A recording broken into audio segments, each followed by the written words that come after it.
കല്യാണത്തിന് വേണ്ടി ലക്ഷങ്ങൾ മുതൽ കോടികൾ വരെ ചെലവാക്കുന്നവരാണ് നമ്മൾ. എന്നാൽ കോടികൾ ചെലവാക്കുന്നവരെ ടോട്ടൽ നെറ്റ്വർത്തിൽ 1-2% അല്ലെങ്കിൽ ചെറിയൊരു പെർസെൻറ്റേജോ ആയിരിക്കും അവർ ചെലവഴിക്കുന്നത്. ഈ അടുത്ത് നടന്ന മുകേഷ് അംബാനിയുടെ മകന്റെ മാരേജിൽ ടോട്ടൽ നെറ്റ്വർത്തിൽ 0.5% മാത്രമാണ് ചിലവാക്കിയത്. എന്നാൽ നമ്മളാകട്ടെ ലോണുകൾ എടുത്തും നമ്മുടെ നെറ്റ്വർത്തിൽ നല്ലൊരു ശതമാനം ചിലവാക്കിയും കല്യാണങ്ങൾ നടത്തുന്നു. മുകേഷ് അംബാനിക്ക് വേണമെങ്കിൽ തൻ്റെ നെറ്റ്വർത്തിൽ 10-20 അല്ലെങ്കിൽ 30% ഒക്കെ എടുത്ത് തൻ്റെ മകന്റെ കല്യാണം നടത്താവുന്നതാണ്. എന്നാൽ 0.5% മാത്രമേ ചിലവാക്കിയിട്ടുള്ളൂ. ഇതെന്തുകൊണ്ട് നമ്മുടെ ജീവിതത്തിലും ചെയ്തുകൂടാ? കല്യാണങ്ങൾ നടത്തരുത് എന്നതല്ല ഇതുകൊണ്ട് ഉദ്ദേശിക്കുന്നത്.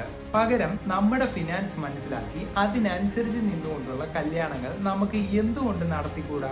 ഒരു ദിവസത്തിന് വേണ്ടി മറ്റുള്ളവരെ കാണിക്കാനും സ്റ്റാറ്റസിന് വേണ്ടിയും ഒക്കെ കല്യാണങ്ങൾ നടത്തിയാൽ ഇതിന്റെ EMI വേറെ ആരും വന്ന് അടയ്ക്കത്തില്ല, നിങ്ങൾ മാത്രമേ അടയ്ക്കാൻ കാണൂ. അതാദ്യം മനസ്സിലാക്കുക. ഇസ്മി മിഥുൻ, ബൈ.